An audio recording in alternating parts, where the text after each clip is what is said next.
So hello everyone, good evening सभी को। उम्मीद करता हूँ मेरी वॉइस प्रॉपर आ रही होगी। एक बार कंफर्म कर देंगे सभी लोग।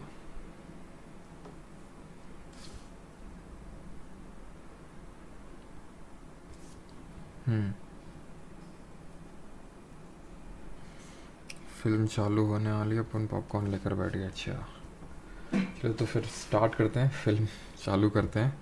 और गुड इवनिंग सभी को। पाशा दैट दरोगा हप्पू सिंह, चलो इशिता शर्मा, अमित, अनुष्का गोयल, सभी को सारी चीज़ें क्लियर हैं। गुड इवनिंग सभी को। स्टार्ट करते हैं लेक्चर नंबर 7। और थोड़ी सी चीज़ें आज लेट हो गई बिकॉज कुछ काम पड़ गया, इस वजह से लेट हो गया, सिंपल सा।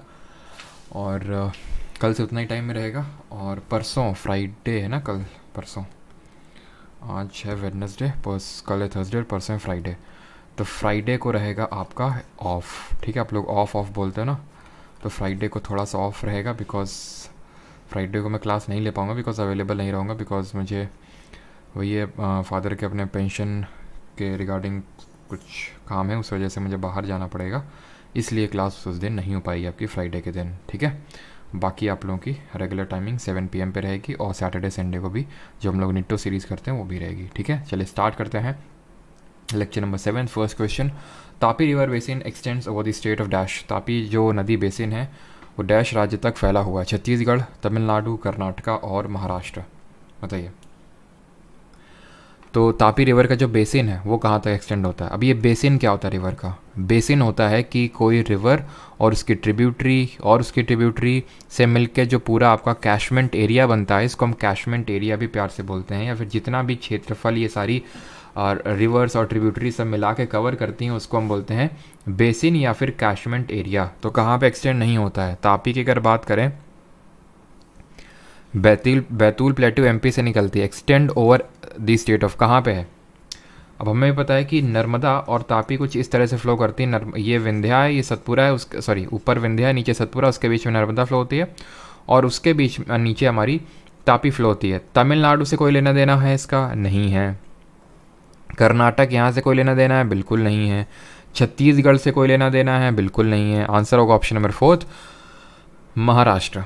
तापी की अगर बात करें, जल्दी से रिवाइज करते हैं, बैतूल प्लेट्यू से निकलती है। बैतूल जो प्लेट्यू आपका जो एमपी में लोकेटेड है वहाँ से निकलती है। इसकी एक बड़ी बहन है जिसका नाम है नर्मदा, जो कि अमरकंटक प्लेट्यू से निकलती है। जो किस तरह का ड्रेनेज पैटर्न दिखाता है जरा ये बताइए।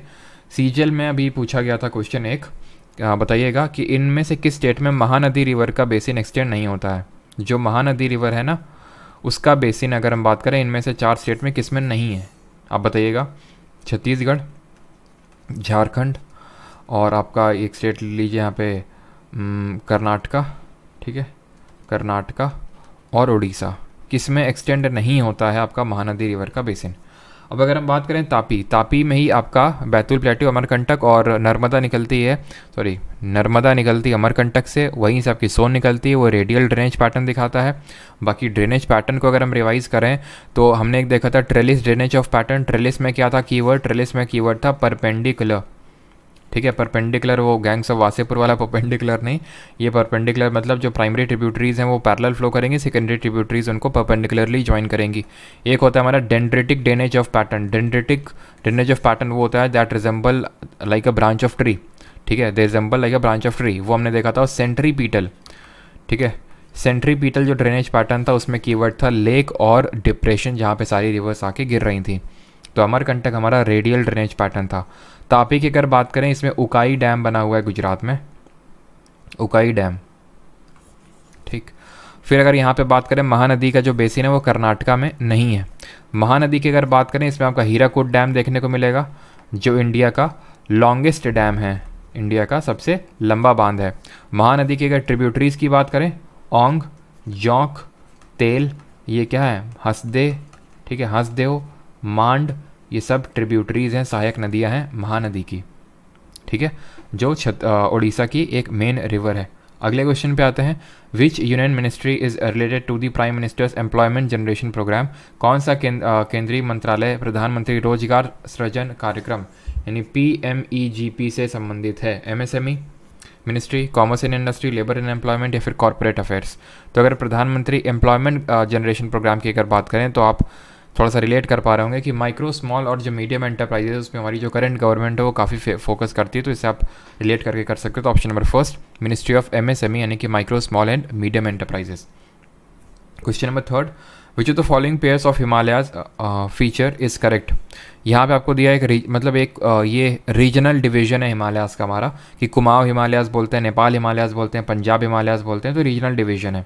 तो कुमाऊं हिमालयाज किन दो रिवर्स के बीच में लाई करता है, नेपाल हिमालयाज किन दो रिवर्स के बीच में लाई करता है। और काफ़ी सारे स्टूडेंट्स नोट्स के रिगार्डिंग बोल रहे हैं, तो नोट्स का ऐसा है कि अब मैं प्लान कर रहा हूँ कि क्योंकि भाई जो देखो बनाता है तो वो रेगुलर नहीं है, क्योंकि अभी वो पेड नहीं है। बाकी तो जैसे कि फॉर एग्जांपल जो आपका पेड बैच चल रहा है उसमें मैंने पेड नोट्स के लिए रख रखा है, वो सारी चीज़ें हैं, हिंदी का भी इंग्लिश का भी। लेकिन अब वही हो जाता है पेड और अनपेड का, कि वहाँ पे मैंने पेड रख रखा है तो वहाँ पे जिसको भी मैंने बोल रखा है वो रेगुलर टाइम पे बना के देता है। तो अब यहाँ पे मुझे ऐसा ही करना पड़ेगा तभी वो रेगुलर हो पाएंगे। पीपीटी तो मैं बना के दे देता हूँ, अब ऐसा तो आप मुझसे एक्सपेक्ट नहीं कर सकते हो मैं पूरा नोट्स आपको हाथ से लिख के, क्योंकि वो काफ़ी टाइम टेकिंग हो जाएगा और आपके लिए भी काफ़ी टाइम टेकिंग है। तो उसके लिए मैं पेड ही रखने वाला हूँ जो आपके नोट्स बनाएगा, और जिसको अगर चाहिए होंगे तो वहीं से ले लेगा। बाकी तो ये नोट जो मैं पीपीटी देता हूँ, जो इसमें लिखता हूँ, और जो लेक्चर्स हैं वो तो एज़ यूजुअल आपके रहेंगे ही। ठीक है, ये कैसा रहेगा बाकी आप बता देना, क्योंकि अभी एक तो निट्टो सीरीज़ लेक्चर 2 का आपको नहीं मिला है पीडीएफ, और कल का भी जो था लेक्चर उसका अभी तक पीडीएफ नहीं मिला है। आई नो कि जो स्टूडेंट्स उस पर रिलाई कर रहे हैं, नोट्स नहीं बना रहे हैं, तो उनके लिए काफ़ी दुखदाई हो जाता है। वो वेट करते रह जाते हैं कि नोट्स आएंगे आएंगे आएंगे, लेकिन नोट्स आते नहीं और फिर उनको निराशा हाथ लगती है। ठीक है, तो मैं देखता हूँ ऐसा कुछ मंथली सब्सक्रिप्शन टाइप स्टार्ट करता हूँ, ताकि एक छोटा सा अगर कोई सब्सक्रिप्शन अगर लेना चाहे कि भाई हमें साल भर नहीं पढ़ना है, फिर हमें मेंस तक पढ़ना है, तो उसी हिसाब से हो सके। ठीक है, देखता हूँ मैं अगर कुछ ऐसा होता है तो। Which of the following pairs of Himalayas feature is correct, ये पूछे आपसे। अब यहाँ पे ये इस मैप को ज़रा ध्यान से देखिए, तो यहाँ पे आपको देखने को मिलेगा रिवर्स। यहाँ पे इंडस रिवर है, ये सतलज रिवर है, ये काली है, ये तीस्ता है और ये आपके दिहांग है। तो ये इसको बोलते हैं रीजनल डिवीजन ऑफ हिमालयाज। वैसे तो हमने डिवीजन ऑफ हिमालयाज देखा था किस बेसिस पे, हमने देखा था ट्रांस हिमालय, हमने देखा था ग्रेट हिमालय, जिसको हम महान हिमालय या फिर इनर हिमालय के नाम से भी जानते हैं, इसको इनर के नाम से भी जानते हैं, इसको हिमाद्री के नाम से भी जानते हैं। फिर हमने देखा था मिडिल हिमालयाज, ठीक है, मिडिल हिमालयाज या फिर लेसर हिमालय के नाम से जानते हैं इनको, और इन्हीं को हम हिमाचल के नाम से जानते हैं।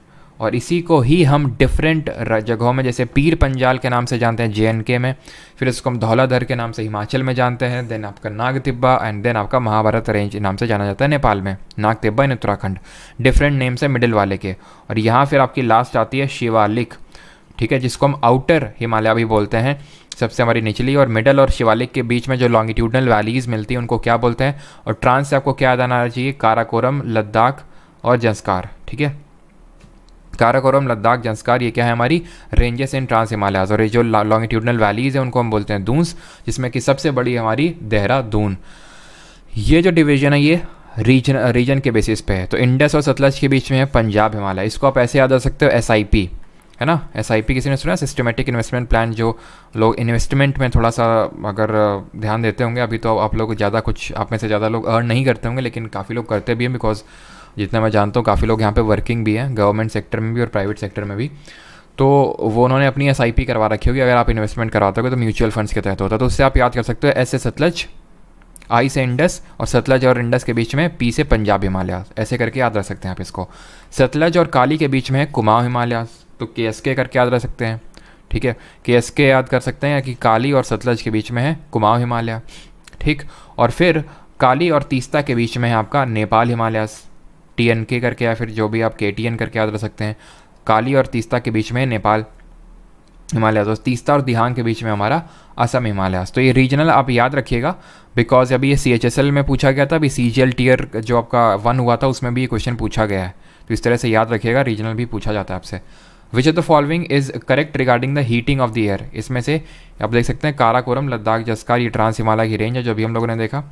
और क्या यहाँ पे देख सकते हैं, बाकी तो ठीक है। इंडस रिवर की रिगार्डिंग आई थिंक हम लोगों ने अभी पढ़ा है, हाँ पढ़ा है, तो आप इसकी ट्रिब्यूटरीज को रिकॉल कर सकते हैं।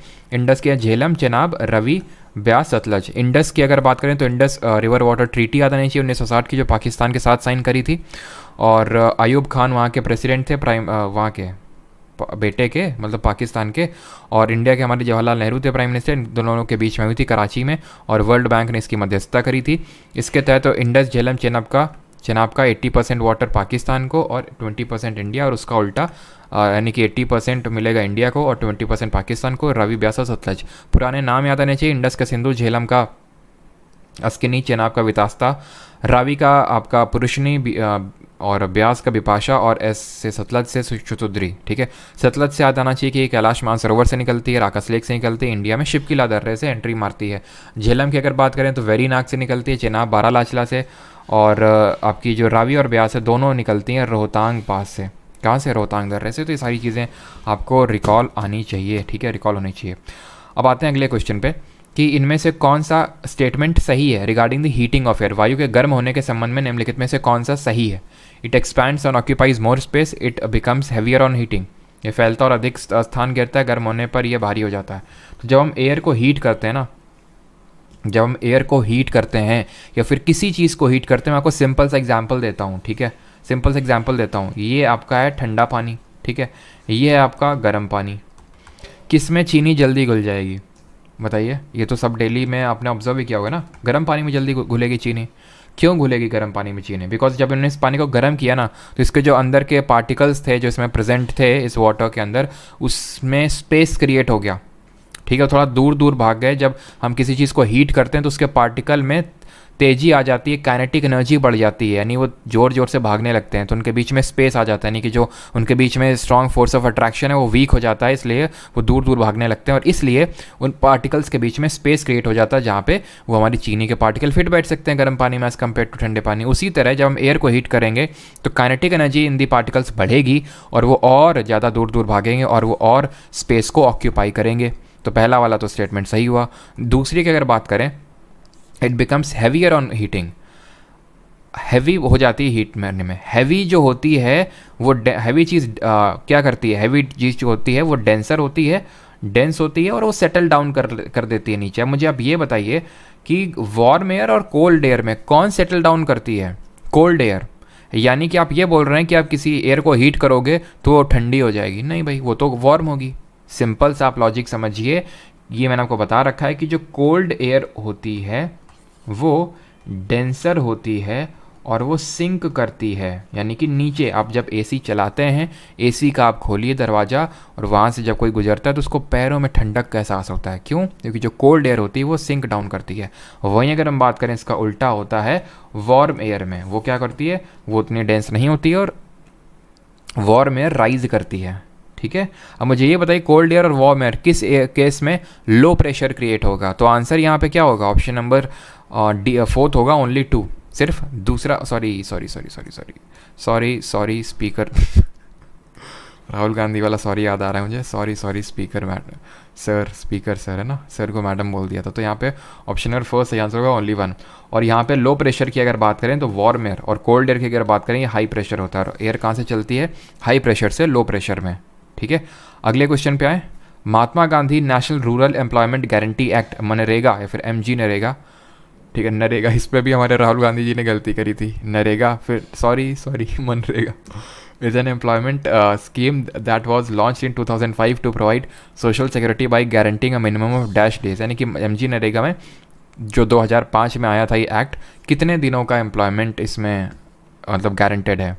100, 150, 120 या फिर 200। आई थिंक ये सभी को पता होगा, 100 दिनों का इसमें गारंटेड एम्प्लॉयमेंट होता है। ठीक है, और किस तरह का मतलब इसमें होता है? अनस्किल्ड एम्प्लॉयमेंट होता है। ठीक है, एक बार UPSC में उसने बस इसी पे खेल दिया था, उसने सारी चीज़ें 100 सब कुछ दिया, लोगों को लगा हाँ यार 100 तो लिखा है, लेकिन वहाँ लिखा था स्किल्ड लिखा था, अनस्किल्ड की जगह स्किल्ड। तो भैया इसमें स्किल की ज़रूरत थोड़ी ना पड़ती, फावड़ा लाओ, खोदना चालू करो, गड्ढा करो, 200 रुपये लेके चलते बनो।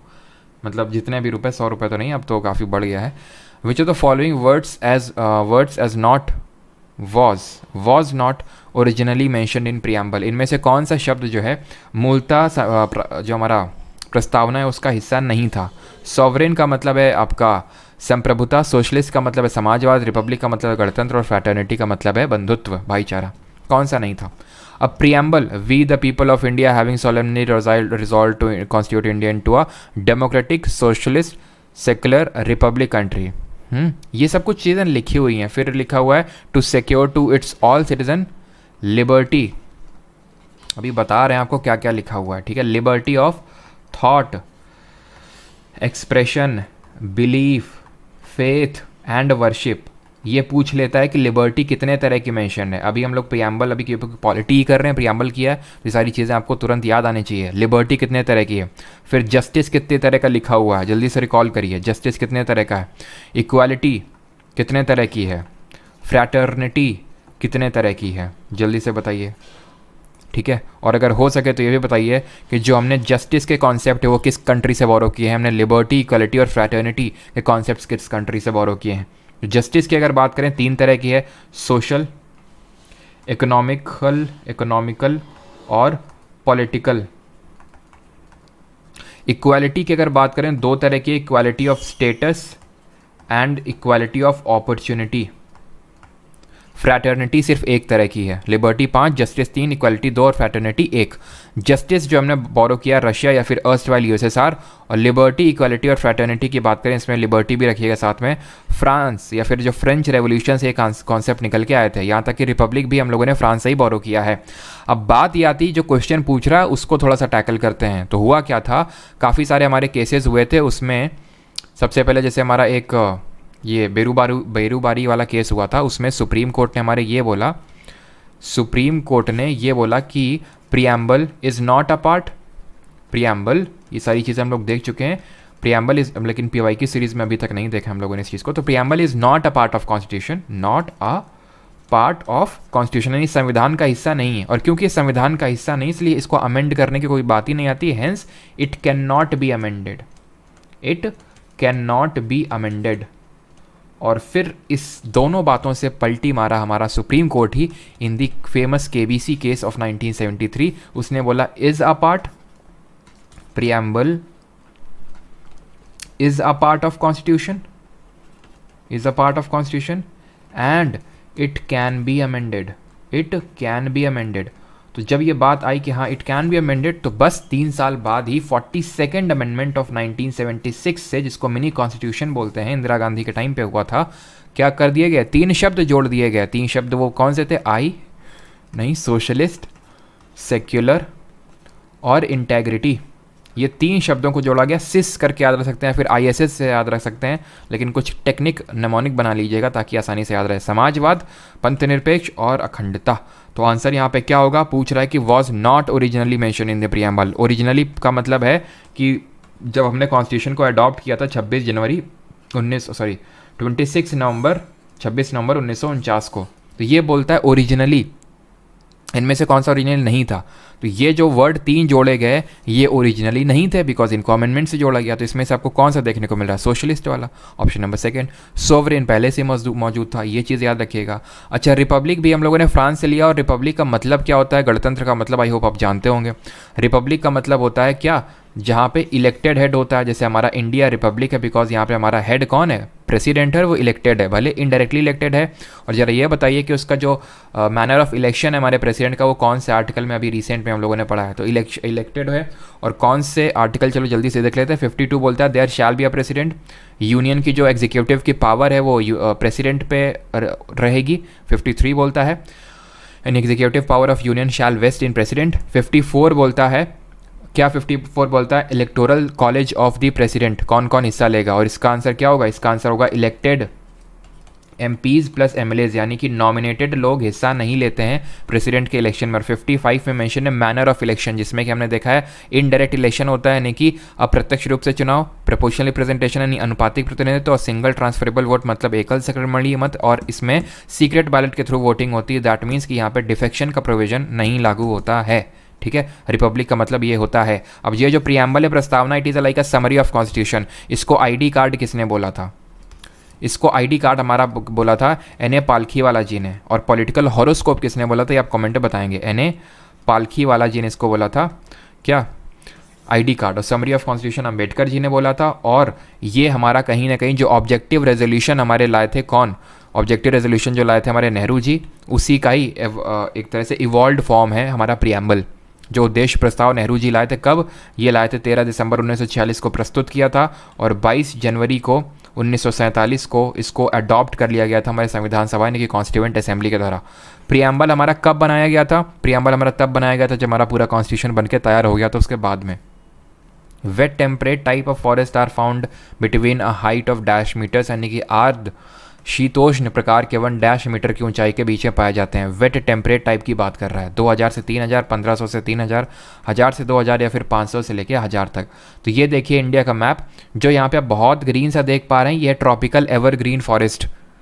ठीक है, ट्रॉपिकल एवरग्रीन फॉरेस्ट कल ही मैंने बताया था यहाँ पे क्यों ट्रॉपिकल एवरग्रीन है, बिकॉज यहाँ पे जो अरेबियन सी ब्रांच है सबसे पहले यहीं आके हिट करती है। वेस्टर्न साइड ऑफ वेस्टर्न घाट याद आना चाहिए, ओरोग्राफिक रेनफॉल याद आना चाहिए, विंडवर्ड साइड और लीवर्ड साइड याद आना चाहिए कि ये होती है ओरोग्राफिक रेनफॉल, ये होता है उसका विंडवर्ड साइड ये वाला, और ये होता है उसका लीवर्ड साइड। विंडवर्ड साइड में आपका ज़्यादा बारिश होता है और लीवर्ड साइड में उतना नहीं होता है। फिर सिमिलरली यहाँ पे आपको अंडमान निकोबार में देखने को मिलेंगे एवरग्रीन फॉरेस्ट, और ये जब Bay of Bengal branch north east में जाके हिट करती है तो यहाँ पे भी आपको ट्रॉपिकल एवरग्रीन फॉरेस्ट देखने को मिलेंगे। फिर ये जो आप येलो कलर का पूरा पार्ट देख पा रहे हैं जो कि मेजर पार्ट कवर कर रहा है, that is tropical deciduous forest. लेकिन वो बताने से पहले आपको ये बता दूं कि जो एवरग्रीन फॉरेस्ट होते हैं ये कहाँ पाए जाते हैं? यूजुअली जहाँ 200 या फिर 250 सेंटीमीटर से, या फिर आप 200 सेंटीमीटर लिख लो, 200 से 250 सेंटीमीटर से जो ज़्यादा रेनफॉल वाले एरिया होते हैं वहाँ पे हमें देखने को मिलती है tropical evergreen type of forest. यहाँ के जो हमारे अगर हम बात करें फ्लोरा की बात करें तो एबनी, माहोगनी, सिंचोना, एनी, ये बार बार रिपीट करता हूँ बिकॉज यही आपके आते हैं। एबनी, माहोगनी, सिंचोना, जिसकी छाल को जिसकी बार को हम मलेरिया के ट्रीटमेंट में यूज़ करते हैं। मलेरिया मतलब 25 अप्रैल, मलेरिया मतलब प्रोटोजोआ, कौन सा? प्लाज्मोडियम। मलेरिया का कैरियर कौन है? Female anopheles mosquito. ठीक है, और सिंचोना और एक है हमारा एनी। ठीक है, खैनी नहीं एनी है ये।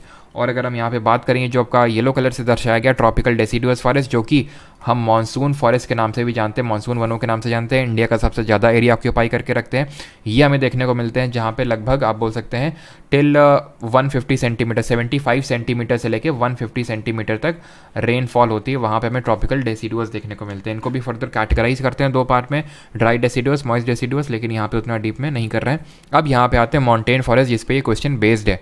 तो यहाँ पे आप माउंटेन्स पे जो फॉरेस्ट देखेंगे उनको माउंटेन फॉरेस्ट बोलते हैं, लेकिन माउंटेन की हाइट तो बहुत होती है। अगर हम बात करें अपने माउंट एवरेस्ट की तो कितनी हाइट है? 884 मीटर है।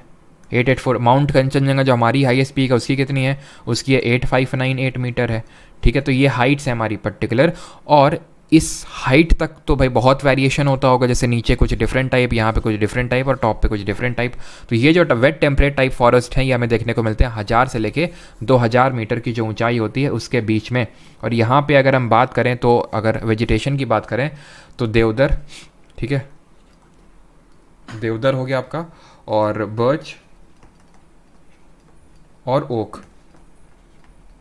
ठीक है, ये टाइप ऑफ जो हमें वेजिटेशन है वो देखने को मिलता है wet temperate type of forest में। और कुछ मैनग्रोव फॉरेस्ट की बात कर लेते हैं थोड़ी सी। मैनग्रोव हमें दलदली है जो क्षेत्र होते हैं जहाँ पर रिवर्स ओशन वाटर का जो कॉन्फ्लुएंस होता है, या फिर इसको हम क्या बोल सकते हैं? इकोटोन। याद करिए, मैंने इकोटोन आपको पढ़ाया था। इकोटोन वो होता है जहाँ पे एक तरह से 2 जो हमारे बायोम्स होते हैं उनका कॉन्फ्लुएंस होता है, और ये आपका जोन होता है हाई प्रोडक्टिविटी का या फिर मैक्सिमम प्रोडक्टिविटी का। अगर हम देखें तो यहाँ पे लैंड है और यहाँ पे आपका वाटर है, तो ये इकोटोन हुआ। यहाँ पे आपको मैनग्रोव फॉरेस्ट, जिनको हम लिटोरल स्वैम्प फॉरेस्ट के नाम से भी जानते हैं। और ट्रॉपिकल थॉर्न फॉरेस्ट की अगर बात करें तो ये वेस्टर्न साइड ऑफ राजस्थान में हमें ट्रॉपिकल थॉर्न फॉरेस्ट देखने को मिलेगा। और थॉर्न जो फॉरेस्ट है वहाँ पे एक पर्टिकुलर टाइप की ग्रास देखने को मिलती है जिसको बोलते हैं तो सॉकी grass. Next question, When was the Lucknow Pact signed by All India Muslim League and Indian National Congress? Akhil Bharatiya Muslim league और भारतीय राष्ट्रीय कांग्रेस द्वारा लखनऊ समझौते पर कब हस्ताक्षर किए गए थे? 1916, 1911, 1919 या फिर 1906? ठीक है, लखनऊ पैक्ट की यहाँ पे बात कर रहा है, और लखनऊ पैक्ट से याद आना चाहिए आपको सूरत स्प्लिट। पहले लेक्चर 6 के नोट्स मिल जाएंगे अभिषेक माथुर जी, अभी मैंने थोड़ी देर पहले इसके रिगार्डिंग बात करी थी। यूटोपियन बिल्कुल सही है, इन्होंने मेंशन किया है न्यूमैटोफोर्स को। बिल्कुल, न्यूमैटोफोर ये मैंने आपको बताया था, जो मैनग्रोव फॉरेस्ट होते हैं इनके जो ट्रीज़ होते हैं वो उसमें लिविंग रूट होती है जिनको न्यूमैटोफोर्स बोलते हैं। ये विवीपैरस होते हैं, इनके जो सीड्स होते हैं वहीं पर अटैच हुए ही ग्रो कर जाते हैं, उनको बोलते हैं विवीपैरस।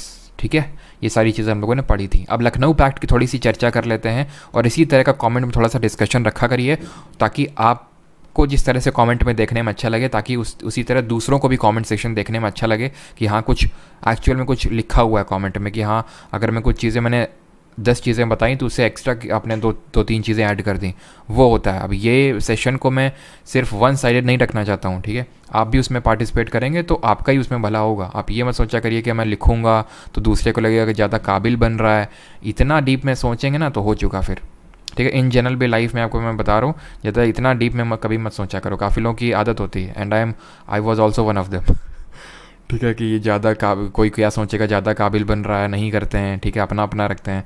तो कोशिश करिए कि एंगेज रहें, ठीक है। तो लखनऊ पैक्ट की अगर बात करें इन अ गुड वे, तो लखनऊ पैक्ट की अगर बात करें ये हुआ था 1916 में। किसके बीच में हुआ था? लिखा हुआ है मुस्लिम लीग और नेशनल कांग्रेस के बीच में। क्यों हुआ था? क्योंकि इंडियन नेशनल जो मुस्लिम लीग है, 1905 का जो बंगाल का पार्टीशन हुआ था, किसने करवाया था? करजन ने करवाया था। बंगाल का पार्टीशन हुआ था 1905 में करजन के टाइम पे। तो इन लोगों ने जो मुस्लिम्स थे या फिर जो ऑल इंडिया मुस्लिम लीग थे, इसने सपोर्ट किया था पार्टीशन का। मतलब सब अपोज कर रहे थे कि पार्टीशन नहीं होना चाहिए, नहीं होना चाहिए, नहीं होना चाहिए, लेकिन इन्होंने सब अपोज नहीं किया, सपोर्ट किया। मुस्लिम लीग अगले ही साल बन गई, देख लो 1906 में। कहाँ पे ये बनी? ढाका, बांग्लादेश में, जो प्रेजेंट डे बांग्लादेश है, ठीक है। और किसने बनाई? नवाब सलीमुल्लाह और आगा खान। नवाब सलीमुल्लाह और आगा खान है, ठीक है। इन्होंने क्यों अपोज किया है, क्यों सपोर्ट किया पार्टीशन का? क्योंकि इन्होंने सोचा कि इससे हमारा जो है, हमें अलग प्रोविंस मिल जाएगा और काफ़ी हमको बेनिफिट्स मिलेंगे, ठीक है। पार्टीशन किया गया था ये बोल के एडमिनिस्ट्रेटिव बेसिस पे कि हमें संभालना मुश्किल हो रहा है। लेकिन मेन तो एक रीज़न तो छोटा सा था, लेकिन मेन रीज़न था कि Bengal was the nerve centre of the revolutions. जितने भी रेवोल्यूशन टाइप हो रहे थे, revolutionary activities, Bengal nerve centre था, वहीं से ओरिजिनेट हो रहे थे। तो उनको लगा ईस्ट बंगाल और वेस्ट बंगाल बांट दो, बिकॉज वेस्ट बंगाल में मोस्टली थे हिंदूज और ईस्ट बंगाल में थे मुस्लिम्स। तो वही है, फूट डालो और राज करो टाइप। और वो सफल भी हो गए। तो जब इन्होंने किया, और फिर क्या हुआ कि 1911 आते आते तक इस पार्टीशन को एन्यूल कर दिया गया। पार्टीशन वॉज एन्यूल्ड, ठीक है। इन लोगों ने किया था सपोर्ट पार्टीशन का, लेकिन वो पार्टीशन खत्म कर दिया गया 1911 में, ठीक है। लॉर्ड हार्डिंगे सेकंड उस समय था ये, और उसने एक दिल्ली दरबार ऑर्गेनाइज करवाया, और तब वहाँ पे अनाउंस हुआ कि अब दिल्ली कैपिटल रहेगी, कलकत्ता नहीं रहेगी। ये इसलिए किया गया था क्योंकि दिल्ली में ही बैठता था मुग़ल सल्तनत, और मुस्लिम्स अपनी ग्लोरी देखते थे मुग़ल सल्तनत में, तो इसलिए उनको थोड़ा सा ल्योर करने के लिए दिल्ली कैपिटल शिफ्ट किया गया। 1911 में अनाउंस किया गया, लेकिन हुई 1912 में, ठीक है। लेकिन मुस्लिम्स ल्योर हुए नहीं, और उन्होंने कांग्रेस के साथ हाथ मिलाया और लखनऊ पैक्ट में जॉइंट डिमांड रखी। डिमांड जैसे कि ये बोला गया, जो सेक्रेटरी ऑफ स्टेट है ना, who is this secretary of state? ये सेक्रेटरी ऑफ स्टेट की अगर बात करें तो ये एक ब्रिटिश कैबिनेट का सेक्रेटरी ऑफ स्टेट, ये ब्रिटिश कैबिनेट का एक मेंबर था जो इंडियन अफेयर्स के लिए रिस्पॉन्सिबल था क्या? ये वहीं ब्रिटेन में बैठेगा, ब्रिटेन में ही बैठता था, और वॉइस रॉय से मिल के ये क्या करता था? आपके सारी चीज़ें करता था। जैसे आपने सुना होगा मॉर्ले मिंटो रिफॉर्म्स, आपने सुना होगा, सुना है आपने मॉर्ले मिंटो रिफॉर्म्स? कब आया था ये? फिर आपने सुना होगा मॉन्टैग चेल्मसफोर्ड रिफॉर्म्स, ठीक है, चेल्मसफोर्ड रिफॉर्म्स। तो एक्चुअल में ये मॉर्ले सेक्रेटरी और मिंटो वॉइस रॉय का नाम है, मॉन्टैग सेक्रेटरी और चेल्मसफोर्ड वॉइस रॉय का नाम है, इनके नाम पे पड़ा। ये था गवर्नमेंट ऑफ इंडिया एक्ट 1909 जो इन दोनों ने मिलकर बनाया, और ये था गवर्नमेंट ऑफ इंडिया एक्ट 1919। ये चीज़ याद रखिएगा। और ये जो पोजीशन है ये आपकी क्रिएट की गई थी सेक्रेटरी ऑफ स्टेट की गवर्नमेंट ऑफ इंडिया एक्ट 1858 से, और इसको 15 मेंबर की एक काउंसिल भी दी गई थी इसको असिस्ट करने के लिए। तो इसकी सैलरी भारत से जाती थी। तो इन्होंने बोला लखनऊ पैक्ट में कि बैठता बंदा ब्रिटेन में, तो यहाँ से सैलरी क्यों जाती है? तो फिर इस बात को मान लिया गया, क्योंकि देखिए यहाँ पे लखनऊ पैक्ट 1916 में हुआ ना, इसके बाद अगला वाला जो एक्ट आया वो मॉन्टेग्यू चेल्मसफोर्ड रिफॉर्म्स ही था। तो इसमें इस बात को मान लिया गया। अब यहाँ पे और एक और काम हुआ था, जो लखनऊ का सेशन हुआ था। इस लखनऊ का सेशन जो 1916 में हुआ था, आप लोग काफ़ी लोग जानते होंगे, इसको प्रिसाइड किसने किया था, जरा ये कमेंट बताइए। इसमें ये हुआ था कि मॉडरेट और एक्सट्रीमिस्ट साथ साथ आ गए थे, या फिर मैं इस तरह से बोलूँ कि एक्सट्रीमिस्ट को कांग्रेस के अंदर ले लिया गया था। रीज़न बीइंग 1907 में सूरत में जो सेशन हुआ था तो स्प्लिट हो गया था। स्प्लिट इस तरह से हुआ था कि जो नरम दल है और गरम दल अलग हो गए थे। गरम दल को एक तरह से बाहर भगा दिया गया था एक्सट्रीमिस्ट को। ये हुआ था सूरत में, इसको सूरत स्प्लिट के नाम से जानते हैं। जिसको प्रिसाइड किया था इस सेशन को, किसने प्रिसाइड किया था ये भी इंपॉर्टेंट हो जाता है, रास बिहारी घोष ने, बोस नहीं है, ध्यान रखना। और लखनऊ वाले को प्रिसाइड किया था अंबिका चरण मजूमदार जी ने, ठीक है। और मॉडरेट के क्या थे? मॉडरेट का था कि हर चीज़ पेटिशन प्रेयर से करो, ठीक है, प्रेयर करो, पिटिशन डालो और कॉन्स्टिट्यूशनल तरीके से सारी चीज़ें करो, सारी चीज़ें शांतिपूर्वक ढंग से होनी चाहिए। लेकिन एक्सट्रीमिस्ट बोलते थे सारी चीज़ें अशांतिपूर्वक एकदम डंडे के मार से होनी चाहिए। तो ऑप्शन नंबर फर्स्ट। और सिर्फ यही नहीं, जो 1905 में बंगाल पार्टीशन हुआ था तो इसको अपोज किया था कांग्रेस ने। 1906 में याद करिए सेशन हुआ था जिसको हमारे प्रिसाइड किया था दादा भाई नौरोजी जी ने। और जब मैं दादा भाई नौरोजी बोलता हूँ तो तुरंत याद आना चाहिए east India association in 1866, first Indian British MP, poverty and British rule in India जिसमें कि ड्रेन ऑफ वेल्थ थ्योरी की बात की, फर्स्ट अनऑफिशियल पॉवर्टी लाइन, और आपका इनको बोला जाता है grand old man of India. Second जो सेशन हुआ था कांग्रेस का उसको प्रिसाइड किया था। और 1906 में जो कालकाटा सेशन हुआ था उसको प्रिसाइड किया था जहाँ पे स्वराज की डिमांड रखी गई थी और एंटी पार्टीशन कैंपेन स्टार्ट किए गए थे। लोग एक दूसरे के हाथ में राखी बांध रहे थे एक स्ट्रेंथ और यूनिटी को सिग्निफाई करने के लिए, ठीक है, दिखाने के लिए।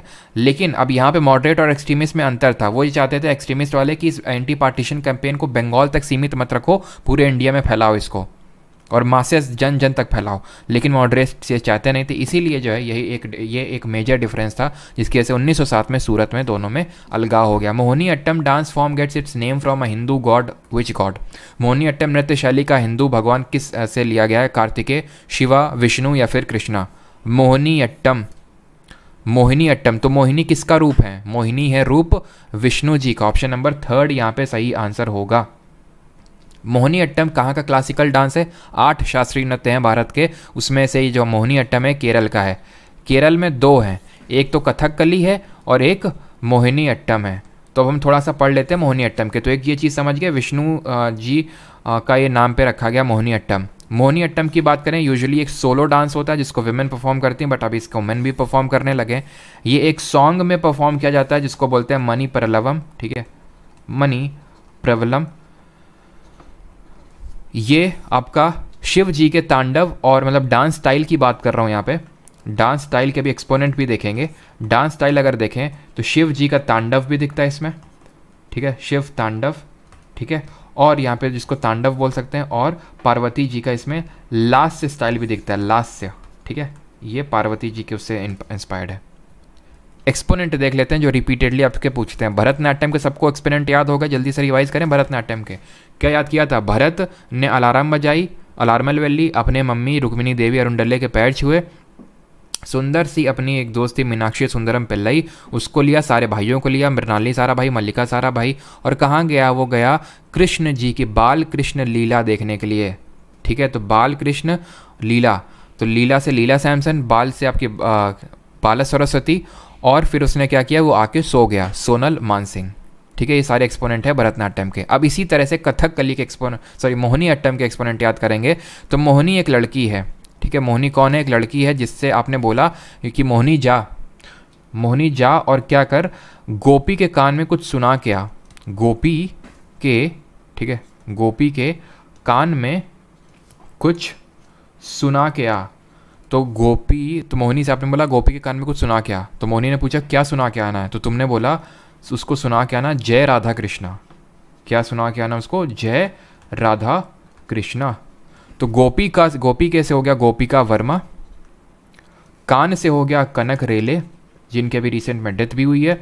सुनंदा नायर हो गया सुना से। जय से हो गया जयप्रभा मेनन, ठीक है।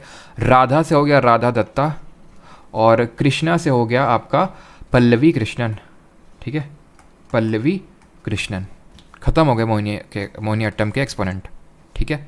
अगले क्वेश्चन पे आते हैं। आई होप आपको याद हो गए होंगे, और मेरी कोशिश ये रहती है कि अगर कोई भी चीज़ है तो मैं आपको थोड़ा सा ट्रिक से बताऊं, बिकॉज मेन वही हो जाता है कि याद करने में काफ़ी दिक्कत होती है। तो ये जो मैंने आपको एक्सपोनेंट बताए हैं, अब ये मैं ये नहीं बोल रहा हूँ कि मोहिनी अट्टम के बस इतने ही है, कोई सीमा नहीं है, कोई सीमा नहीं है, लेकिन ये बार बार रिपीट होने वाले हैं। आप जाके प्रीवियस ईयर पेपर्स को चेकआउट कर सकते हैं, आपको यही नाम बार बार रिपीटेडली मिलेंगे। बाकी कोई एक्स्ट्रा आएंगे तो उसको हम ऐड करते रहेंगे उसमें। In which of the soil conservation method in the coastal and dry regions rows of trees are planted to check the wind movement to protect soil cover. तटीय और शुष्क क्षेत्रों में मृदा संरक्षण के किस तरीके में मिट्टी के आवरण की रक्षा के लिए हवा की गति को रोकने के लिए पेड़ों की कतारें लगाई जाती है? Mulching, shelter belt, rock dam, contour barriers. इसको एलिमिनेट करके एटलीस्ट 2 ऑप्शन तक ले आना, नहीं तो मैं बता रहा हूँ बहुत मार खाओगे। क्यों? क्योंकि मल्चिंग मैं आपको बता चुका हूँ, अभी रिसेंट में ही मैंने आपको बताया था। इसमें क्या किया जाता है? जो रेजिड्यू है, रेजिड्यू जो बचता है क्रॉप का रेजिड्यू, तो कटाई वटाई के बाद, हार्वेस्टिंग के बाद उसको छोड़ दिया जाता है उसमें, ताकि सॉयल का मॉइस्चर उड़े नहीं, सॉयल का मॉइस्चर रिटेन रहे। तो यहाँ पे सॉयल के मॉइस्चर से रिलेटेड तो कोई चीज़ है नहीं। यहाँ पे जो हम लोग को जो समझ में आ रहा है वो ये है कि हवा के जो वेग है उसको रोकने के लिए क्या किया जा रहा है। कॉन्टूर बैरियर भी मैंने बताया था आपको कि जैसे ढलान है, तो उसमें ये मान लेते हैं ढलान है, उसमें मान लो हमने कुछ रख दिया, बैरियर्स लगा दिए, जिससे सॉयल हमारी नीचे एकदम सॉयल इरोजन ना हो जाए। जैसे फॉर एग्जांपल बहुत जोर की जब बारिश होती है ना, तो दो तरह की इरोजन हो सकते हैं हमारे, दो तरह के इरोजन होते हैं। तो होता है शीट इरोजन और दूसरा होता है गली इरोजन। एक होता है शीट इरोजन और दूसरा होता है गली इरोजन। शीट इरोजन में होता है तब होता है जब एक हैवी रेनफॉल या फिर हैवी शावर आता है ना, तब शीट इरोजन होता है, जहाँ की पूरी शीट ऑफ जो हमारी टॉप सॉइल है वो एक तरह से इरोड हो जाती है। गली इरोजन बेस्ट एग्जांपल कौन सी रिवर दिखाती है जरा बताएंगे कमेंट में। तो यहाँ पे क्या है, बैरियर है, यहाँ पे हवा से कोई लेना देना नहीं है, पानी की वजह से। फिर इन जनरल जो हमारी सॉइल का होता है, इन वैसे तो पानी से ही इस तरह का ढलान की वजह से होता है, तो कॉन्टूर बैरियर लगाते हैं। तो ये दो ऑप्शन तो आप तुरंत एलिमिनेट कर सकते थे, रॉक डैम और शेल्टर बेल्ट। इसमें आंसर होगा शेल्टर बेल्ट। ये होते हैं शेल्टर बेल्ट। आप देखिए यहाँ पे क्या लगा रखे हैं, खूब सारी ये बेल्ट्स हैं, शेल्टर बेल्ट्स हैं, जो पेड़ लगा रखे हैं। इससे हवा का वेग होता है कम, क्योंकि यहाँ पे देखिए खुला है पूरा, और यहाँ पे हवा का जो वेलोसिटी है, एयर का वेलोसिटी बहुत ज़्यादा होगा। एयर से क्या जाना चाहिए, नाइट्रोजन एयर में 78% होती है, ऑक्सीजन 21% और CO2 0.036%, ऑर्गन आपकी कितनी होती है 0.9% होती है। CO2 अगर बात करें, कार्बन की मात्रा एटमॉस्फेयर होती है 0.036%। वहीं अगर अर्थ क्रस्ट में बात करें तो कितनी होती है, वो आपकी 0.02%। खैर आगे बढ़ते हैं। ये आप देख पा रहे हैं, ये भाई साहब कर रहे हैं कॉन्टूर बैरियर। अभी कॉन्टूर बैरियर किस तरह से कर रहे हैं, ये कुछ पत्थर वत्थर नहीं ला रहे हैं, फावड़े से अपनी मिट्टी को थोड़ा सा यहाँ पे ऊपर कर रहे हैं, फावड़े से थोड़ा मिट्टी ऊपर कर रहे हैं, ताकि बहाव मिट्टी जो ये मिट्टी है वो बह ना जाए। ठीक है, अब बात कर लेते हैं गली इरोजन के लिए जानी जाती है हमारी बेस्ट रिवर है चंबल। तो जहाँ भी चंबल वाला इलाके हैं, जरा आप जाके देखिएगा, मैंने देखा है बिकॉज मेरे मामा का घर वहीं पे पड़ता है। तो वहाँ पे क्या होता है, ऐसे जैसे ज़मीन है तो उसमें बीच से जाके मतलब इरोजन कर देगी और ये दो हिस्सों में बट जाएगा। ये अनफिट कर देती है फॉर द कल्टिवेशन, जिस भी ये लैंड से गुजरती है, बिकॉज उसको कट कर देती है, गली बना देती है उसमें। उसको हम बोलते हैं गली इरोजन, और इसको हम एक नाम से जानते हैं, और दैट नाम इज़ रेवाइंस। चंबल के रेवाइंस बोले जाते हैं ये। ठीक, चंबल की ट्रिब्यूटरीज कौन, चंबल किसकी ट्रिब्यूटरी है, Chambal is a tributary of Yamuna. Chambal, Sindh, Betwa, Ken, ये यमुना की ट्रिब्यूटरीज हैं। ठीक है, और चंबल की एक ट्रिब्यूटरी है पार्वती, याद रखिएगा। ठीक है, पार्वती। आगे बढ़ते हैं, क्वेश्चन नंबर 11 करते हैं। और चंबल निकलती कहाँ से है, चंबल निकलती मऊ प्लेट्यू से। ये आपका मऊ प्लेट्यू MP में। अगले क्वेश्चन पे आते हैं, 11th number, dash is the chemical process in which the chemical types of different types of chemical reactions are involve in controlling the living state of the cells in an organism. यानी कि वह रासायनिक प्रक्रिया है जिसमें किसी जीव में कोशिकाओं की जीवित अवस्था को नियंत्रित करने के लिए विभिन्न प्रकार की रासायनिक प्रतिक्रियाएं शामिल हैं। ट्रांसपोर्टेशन, रेस्पिरेशन, एक्सक्रीशन या फिर मेटाबॉलिज्म। तो यहाँ पे क्या लिखा हुआ है, chemical process in which different types of chemical reaction are involve. इसको बोलते हैं मेटाबॉलिज्म। मेटाबॉलिज्म होता क्या है, तो मेटाबॉलिज्म को आप ऐसे समझ सकते हो कि एक series of chemical reaction that occur in a living organism to sustain the life. यानी कि जो भी हमारी रिएक्शन हो रही है, जैसे हमने खाना खाया तो डाइजेशन हुआ, ठीक है, उस खाने के बाद फिर क्या हुआ, रेस्पिरेशन हुआ, उस एनर्जी जनरेट हुई, फिर उसको हमने एक्सक्रीट किया। ये पूरे साइकिल को बोलते हैं मेटाबॉलिज्म। तो यहाँ पे सारी टाइप ऑफ केमिकल रिएक्शन को अगर हमें बताना हो तो एक वर्ड में, that would be metabolism. Respiration एक टाइप हो गया जहाँ पे खाने से एनर्जी मिलती है, एक्सक्रीशन उस खाने को बाहर निकालते हैं, ठीक है, डाइजेशन उस खाने को डाइजेस्ट करने के प्रोसेस को बोलते हैं, ठीक है। रेस्पिरेशन से क्या देना चाहिए, एरोबिक रेस्पिरेशन, एनारोबिक और लैक ऑफ ऑक्सीजन। एरोबिक में क्या होता है, क्या बनता है, एनर्जी तो बनती, बहुत एनर्जी बनती है, CO2 H2O निकलता है। एनारोबिक में निकलता है एथेनॉल में बनता है वाटर की जगह, और एनर्जी थोड़ी सी निकलती है। और अगर बात करें लैक ऑफ ऑक्सीजन, वो होता है हमारे मसल सेल्स में लैक्टिक एसिड बनता है, जिसकी वजह से मसल्स में क्रैम्प डेवलप होता है। साइट ऑफ रेस्पिरेशन बात करें, माइटोकॉन्ड्रिया, इसमें होता है क्या रेस्पिरेशन में, एक 6 carbon molecule glucose, 3 carbon molecule pyruvate में टूटता है। कहाँ पे टूटता है, साइटोप्लाज्म में टूटता है। खाना हमारी बॉडी में ग्लाइकोजन के रूप में स्टोर होता है, और प्लांट बॉडी में स्टार्च के रूप में स्टोर होता है। स्टार्च के रूप में प्लांट में और ग्लाइकोजन के रूप में हमारे खुद के बॉडी में, ठीक है, और कुछ नहीं। आगे बढ़ते हैं, बाकी डाइजेशन तो हम लोग कर ही चुके हैं, वो भी कायदे से। Which of the following is not a major iron ore belt. और रेस्पिरेशन में हमने ये भी पढ़ा था, जब हम सांस लेते हैं तो क्या क्या होता है ना, एक तो हमारी रिप्स होती हैं, डायफ्रैगम होता है, लंग्स होते हैं, उसके बारे में हम लोगों ने पढ़ा था, ठीक है। तो which of the following is not a major iron ore belt in India, निम्नलिखित में से कौन भारत में प्रमुख लौह अयस्क बेल्ट नहीं है?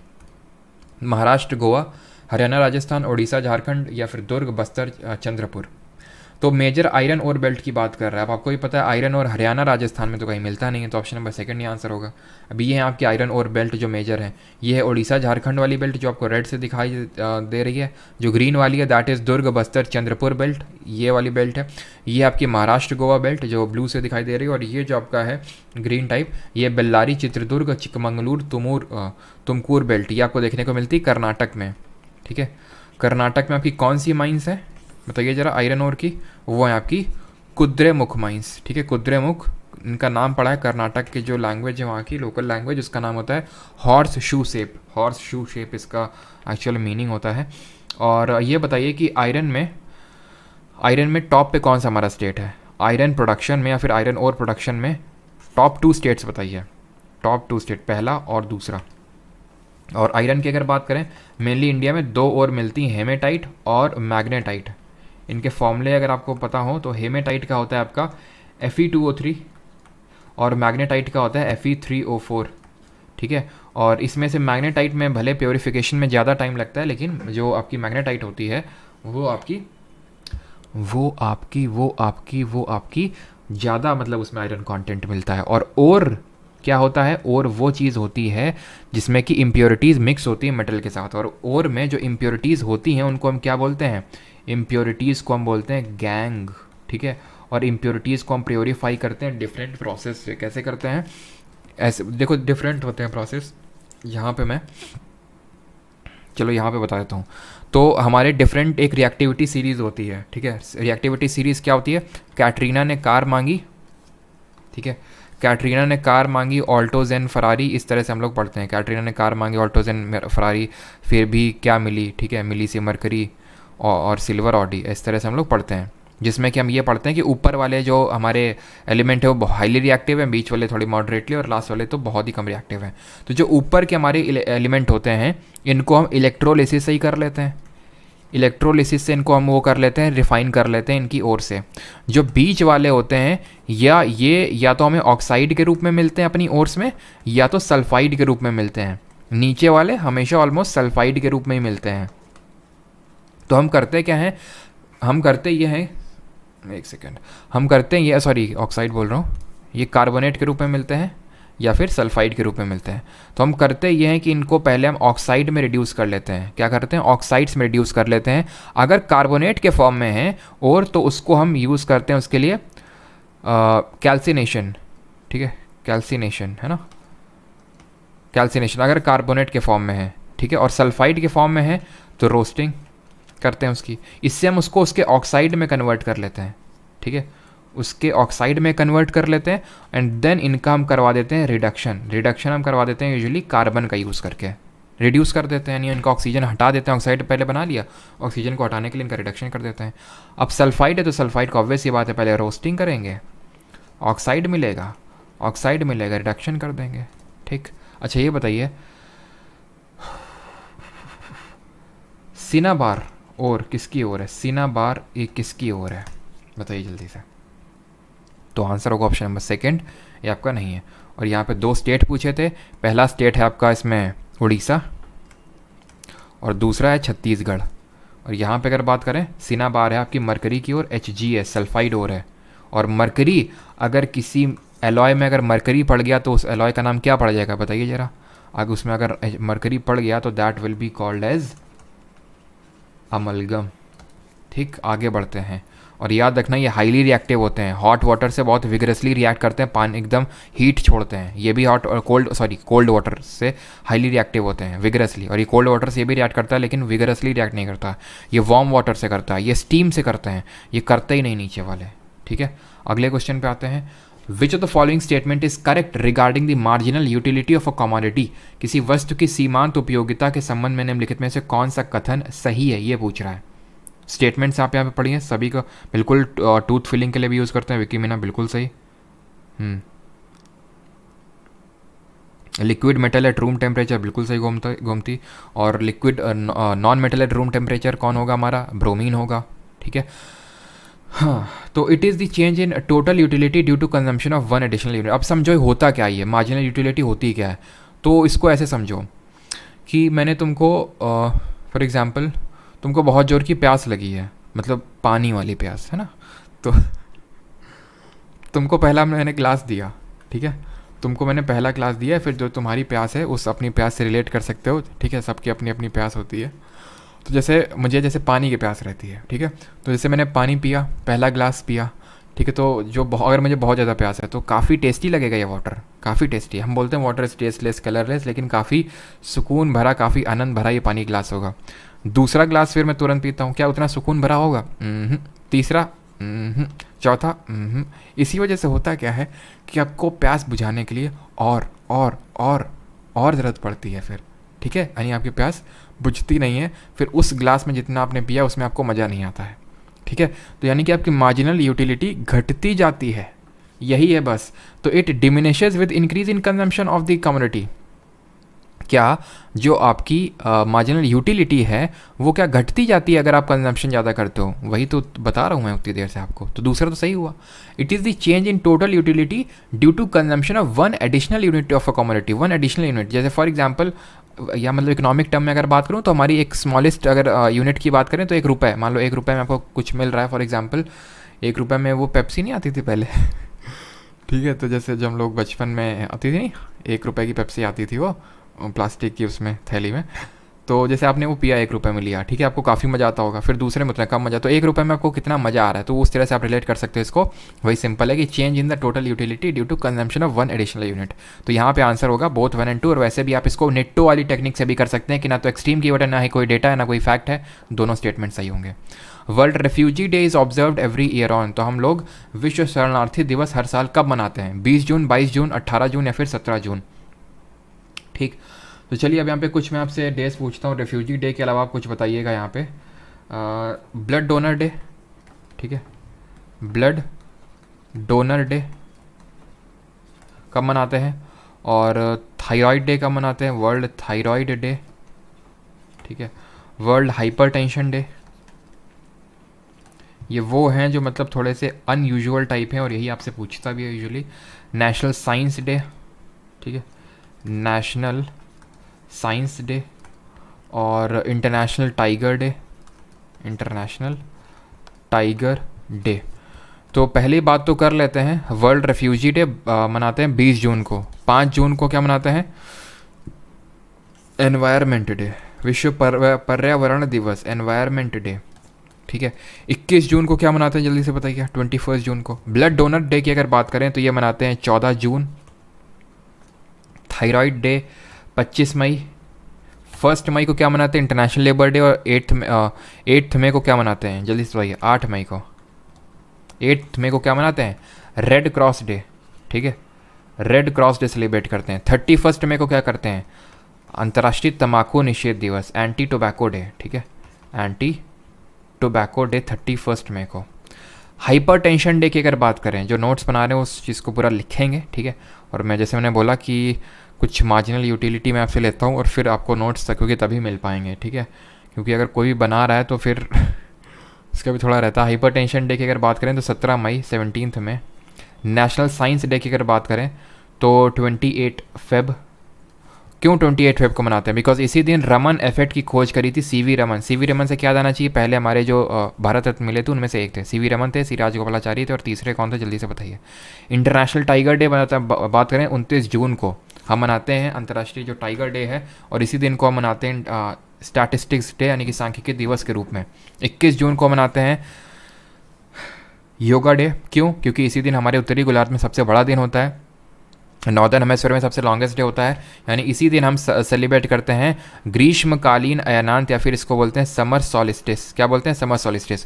विंटर सॉलिस्टिस हम सेलिब्रेट करते हैं 22 दिसंबर को। और इक्विनॉक्स, इक्विनॉक्स यानी वो 2 डेट्स जिस दिन पूरी पृथ्वी पे समान दिन व रात होते हैं, हम लोग कर चुके हैं, इसलिए मैं लिख नहीं रहा हूँ, सिर्फ हम लोग को मौखिक रिविजन करना है, oral. And that is 2 date है हमारी, 21 मार्च और 23 सितंबर, जिसको एक को बोलते हैं स्प्रिंग इक्विनॉक्स या वर्नल इक्विनॉक्स मार्च वाला, और ऑटमनल इक्विनॉक्स कहलाता है 23 सितंबर वाला, ठीक है। और कुछ यहाँ पे टाइगर से चलिए याद आता है, टाइगर से याद आना चाहिए आपको कि टाइगर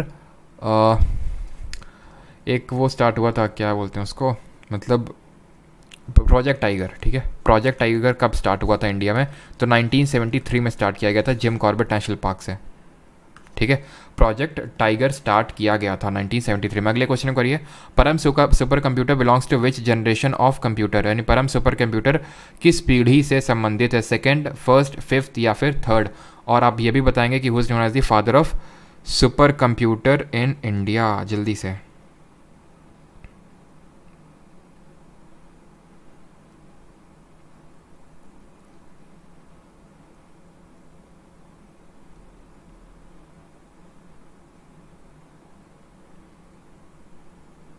चलो, तो परम की अगर बात करें तो सेकंड, फर्स्ट, फिफ्थ या फिर थर्ड, तो ये आपका बिलोंग करता है फिफ्थ जनरेशन से। और परम के रिगार्डिंग हमने क्या पढ़ा था कि जो हमारा फर्स्ट सुपर कंप्यूटर था दैट वाज परम 8000, ठीक है।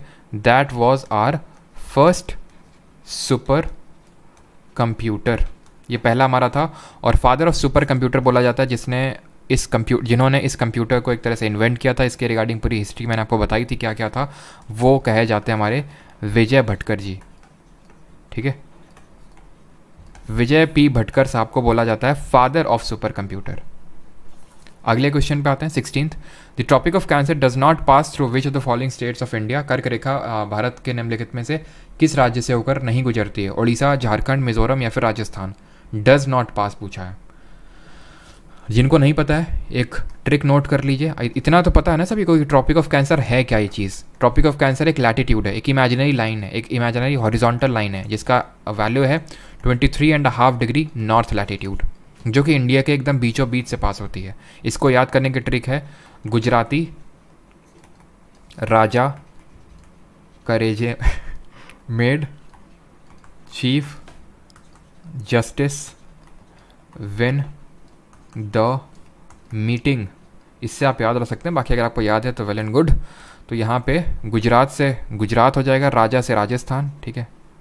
यहाँ लिख देता हूँ मैं बिकॉज पहली बार हम लोग कर रहे हैं। गुजरात, राजस्थान, एम से हो जाएगा आपका Madhya Pradesh MP, C H से हो जाएगा, चीफ से हो जाएगा आपका छत्तीसगढ़, ठीक है, शॉर्ट में लिख रहा हूँ सीजी।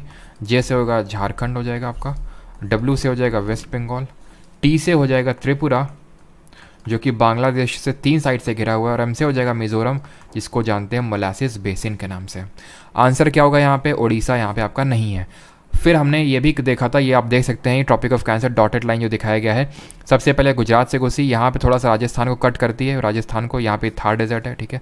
फिर ये एमपी में एंटर करी, फिर ये छत्तीसगढ़ में गई, झारखंड में, देन वेस्ट बंगाल में, देन त्रिपुरा और मिजोरम, 2 नॉर्थ ईस्ट के स्टेट जहाँ जिससे ट्रॉपिक ऑफ कैंसर गुजरती है। और ये याद रखिएगा कि यहाँ से हमारी एक इंडियन स्टैंडर्ड टाइम जो कि हमारा एक लॉन्गिट्यूड है 82.5 डिग्री ईस्ट, ये क्या हमारा इंडियन स्टैंडर्ड टाइम जो कितने घंटे आगे है या फिर पीछे है हमारे, बताइए, ग्रीनविच मेरिडियन जिसको हम बोलते हैं प्राइम मेरिडियन के नाम से, जो कि 0 डिग्री लॉन्गिट्यूड है।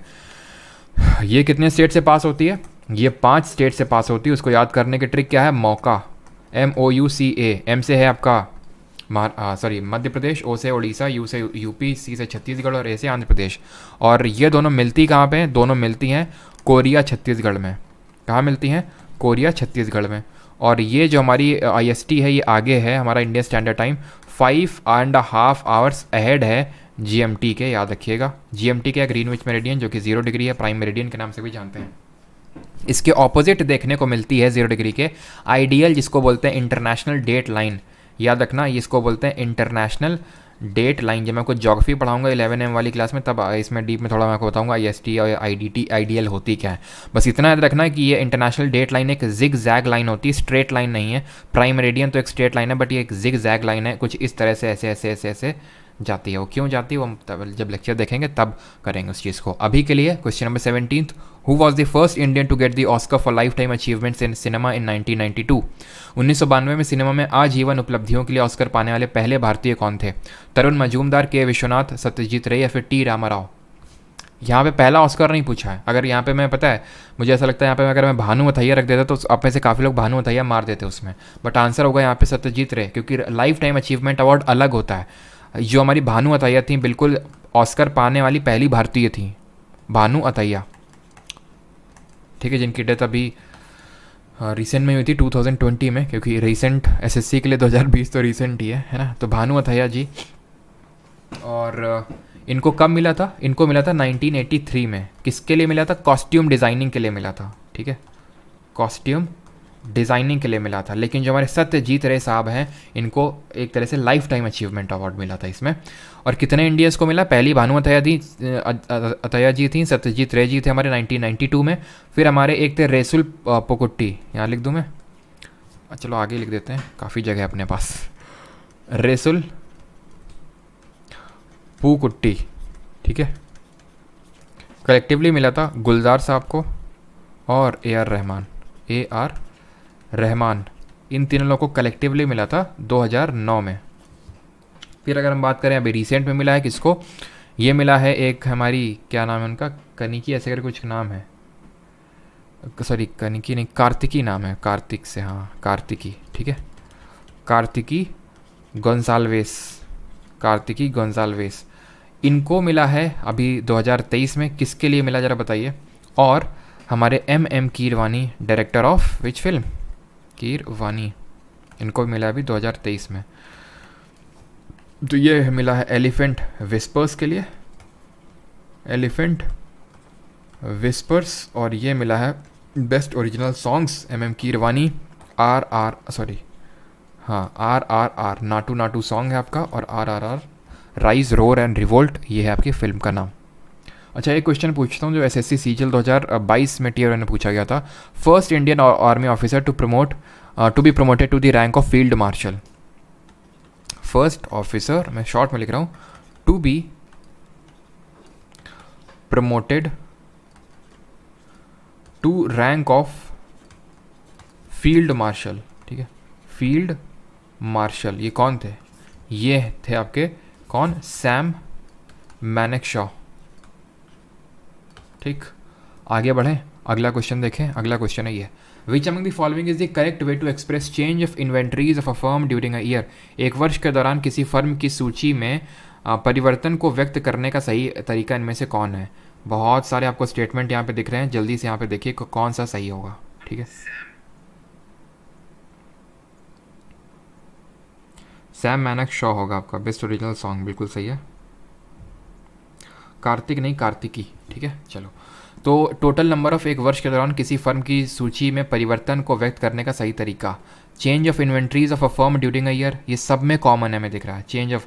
अब यहाँ पे देखो प्लस माइनस का खेल है। वैल्यू एडेड इन्वेंट्री का मतलब एक तरह से आप बोल सकते हो, जैसे अगर फॉर एग्जांपल मेरा बुक्स का बिजनेस है, बुक्स बेचता हूँ, तो मेरे लिए बुक एक इन्वेंट्री हुआ कि मेरी एक तरह से उसमें इन्वेंट्री में कितना माल पड़ा हुआ है, ऐसे समझ सकते हो कि वो एक तरह से मेरा प्रोडक्ट है, ठीक है, गुड है, तो इन्वेंट्री में। तो value added, value added, value added, value added minus intermediate good use by the firm plus sale of the firm during a year, या फिर प्लस होगा इंटरमीडिएट गुड। अब मैं आपको क्यों इतना घुमा रहा हूँ, आंसर होगा फोर्थ, यानी कि वैल्यू एडेड प्लस इसमें intermediate good use by the firm, वो करेंगे और माइनस कर देंगे sale of the firm during a year, उसमें से सेल माइनस कर देंगे, उतना हमारे एक इन्वेंट्री बचेगी, ठीक है। ऑप्शन नंबर फोर्थ 19, इसमें आई थिंक कोई एक्सप्लेनेशन की ज़रूरत थी नहीं, ठीक है। New year festival in Tamil Nadu is celebrated as, तो फाइनली हमारा न्यू ईयर भी आ चुका है, और अब न्यू ईयर को हम पूरे जितने भी स्टेट में different region across the India में मनाया जाता है हमारा न्यू ईयर, उसको देखने वाले हैं। तो जल्दी से नोट करिए यहाँ पे जो न्यू ईयर फेस्टिवल्स होते हैं आपके, एक है उगाड़ी, ठीक है, जो यहाँ पे लिखा हुआ है ना उसी समझ लेते हैं। तो उगाड़ी की अगर बात करें आंध्रा का है, या फिर तेलुगु स्पीकिंग एरियाज, इसको हम बोलते हैं, इस तरह से भी आ सकता है तेलुगु स्पीकिंग एरिया। अच्छा बताइए, ये आंध्र प्रदेश भाषा के आधार पर लिंग्विस्टिक बेसिस पे बनने वाला हमारा पहला स्टेट था। कब बना था ये? विशु की अगर बात करें केरल, ठीक है, केरल का ही है। Puthandu Tamil Nadu, answer option number third. Losar जो हमारा तिब्बत या फिर जो लद्दाख वगैरह, यानी कि जो हमारे बुद्धिस्ट यहाँ पे रहते हैं तिब्बत या फिर लद्दाख वगैरह में, हम मनाते हैं लोसार के रूप में। रोश हसाना ये कौन सेलिब्रेट करता है? जूज जो होते हैं, ठीक है।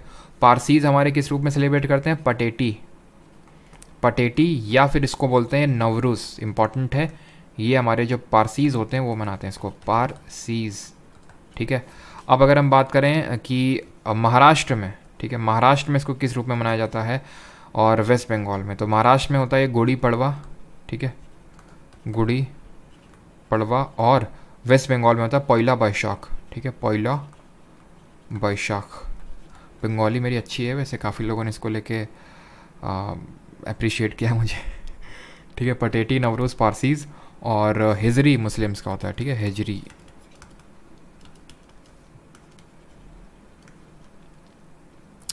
और ये बना था 1953 में भाषा के आधार पे। वैसे तो 1 नवंबर 1956 को बना था, जब तेलंगाना वगैरह सब मर्ज कर दिए गए थे। ठीक है, और किस कमेटी की सिफारिश के बाद बना था ये भाषा के आधार पर, जरा बताएंगे। 20th, which of the following is not a type of fold mountain. निम्नलिखित में से कौन सा वलित पर्वत का एक प्रकार नहीं है? अरावली, राइन वैली, अपलाशियंस या फिर यूराल माउंटेन्स।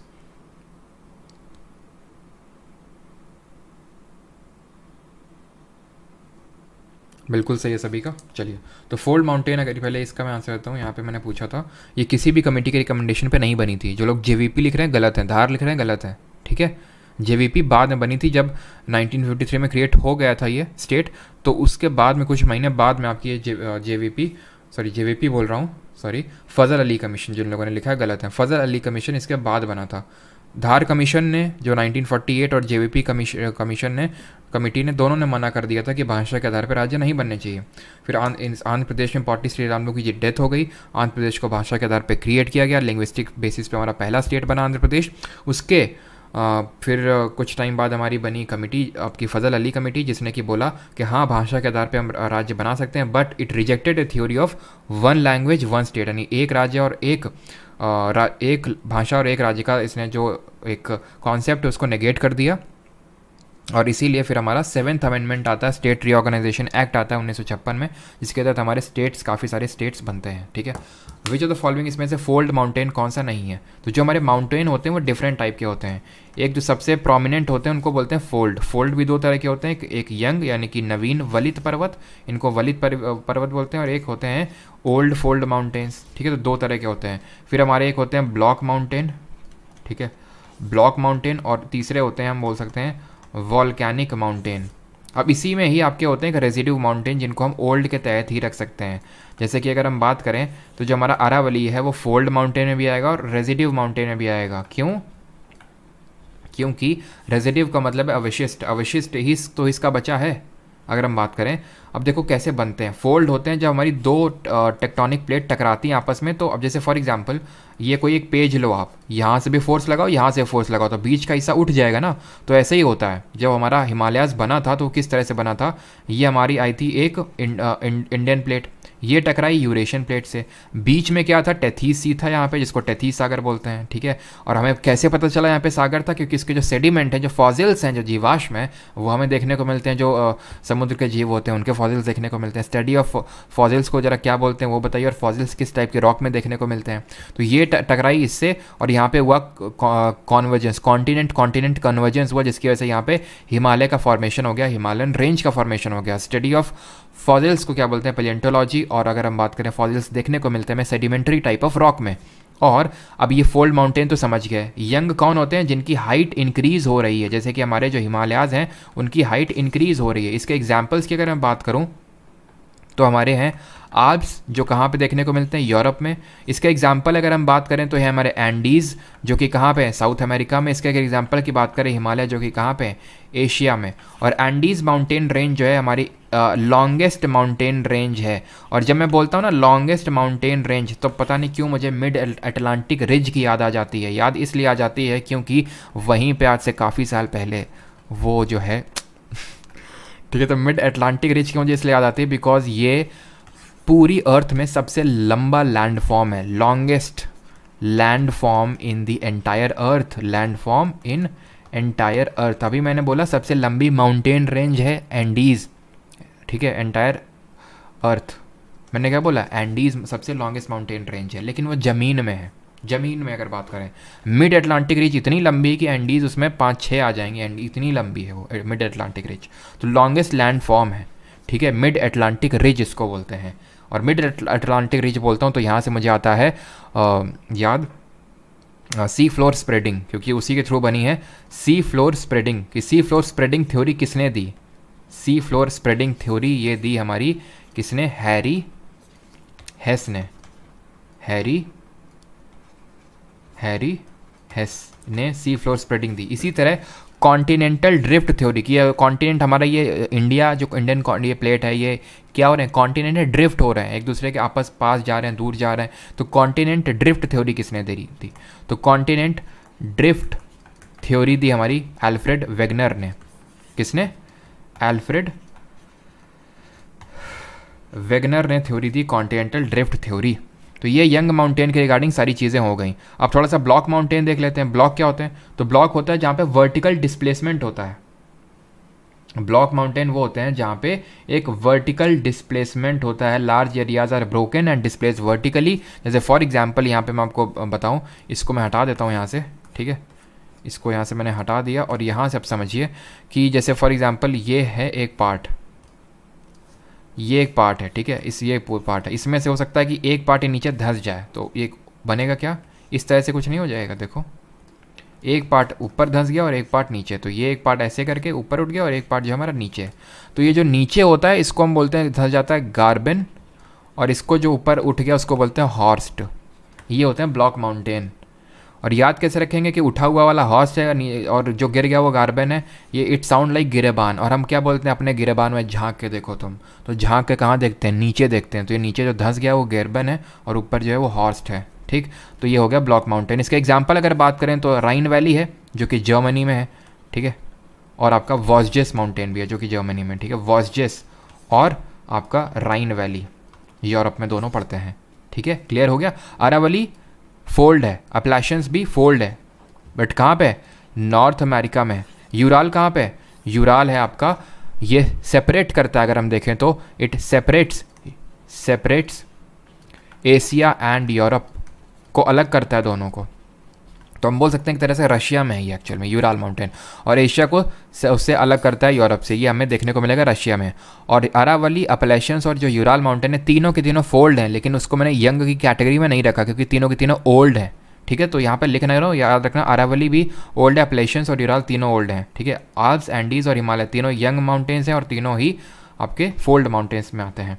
वॉल्केनिक की अगर बात कर लें, ठीक है, तो जो वॉल्केनिक माउंटेन होते हैं ये वॉल्केनो की वजह से बनते हैं। जैसे लावा निकला अंदर से, ठीक है, अंदर से अंदर होता तो मैग्मा, बाहर आया तो लावा, तो ऐसे माउंटेन बन जाते हैं।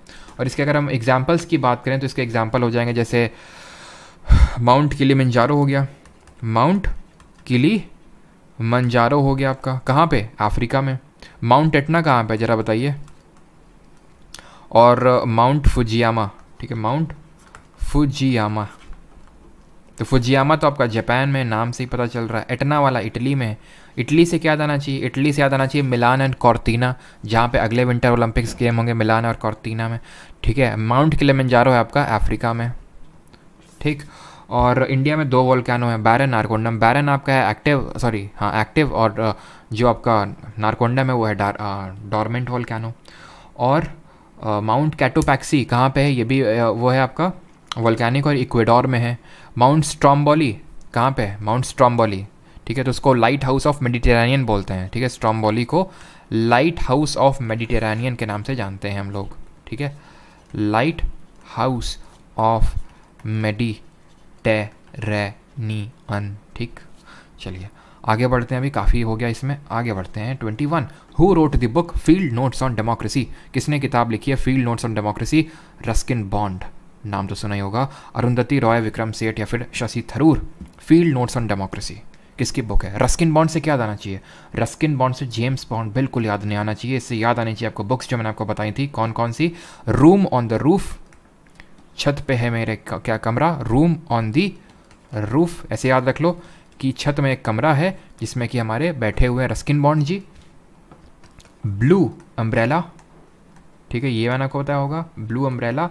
और फ्लाइट ऑफ पीजन्स, ठीक है, फ्लाइट ऑफ पीजन्स, ये हमारी रस्किन बॉन्ड जी की। शशि थरूर जी की अगर बात करें तो इनकी हैं एन एरा ऑफ डार्कनेस, जिसमें इन्होंने ये दिखाया है जिस तरह हमारे दादा भाई नौरोजी जी ने poverty and British rule in India अपनी किताब से ड्रेन ऑफ वेल्थ को दिखाया किस तरह अंग्रेजों ने लूटा, उसी तरह शशि थरूर जी ने भी एन एरा ऑफ डार्कनेस किताब में यही दिखाया कि किस तरह अंग्रेजों ने लूट मचाई है। मतलब शशि थरूर, अब इसमें मत समझिए वो इस पार्टी से उस पार्टी से, लेकिन एक बात तो माननी पड़ेगी कि बंदा अगर कोई अंग्रेज बैठ जाए ना जीत नहीं सकता है उससे, मतलब इंग्लिश के टर्म में तो जीत ही नहीं सकता। मैं उस टर्म से बात कर रहा हूँ कि ये शो करने में कि अंग्रेज़ों ने किस तरह से लूट मचाई है, ठीक है, काफ़ी एक्सपोज करने में काफ़ी आगे रहते हैं। एन एरा ऑफ डार्कनेस और वाई आई एम हिंदू, ये ठीक है, why I am an Hindu, ये बुक लिखी है इन्होंने, किसने, थरूर जी ने। और विक्रम सेठ, कल ही हम लोगों ने डिस्कस कर रहे थे, लीला सेठ जी के बेटे। लीला सेठ कौन है, पहली विमेन चीफ जस्टिस है हमारी। इन्होंने किताब लिखी है कौन सी, क्या नाम है उसका यार, Vikram Seth, a suitable boy, ठीक है, अ सूटेबल बॉय। अब मैं अरुंधति रॉय को इतना इग्नोर मार रहा हूँ तो समझ गया होगा कि अरुंधति रॉय इसका आंसर होने वाला है।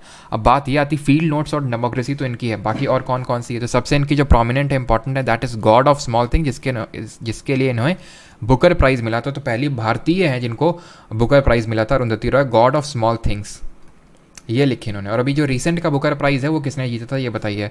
एक इनकी किताब है ministry of utmost happiness, ministry of utmost happiness, ठीक है।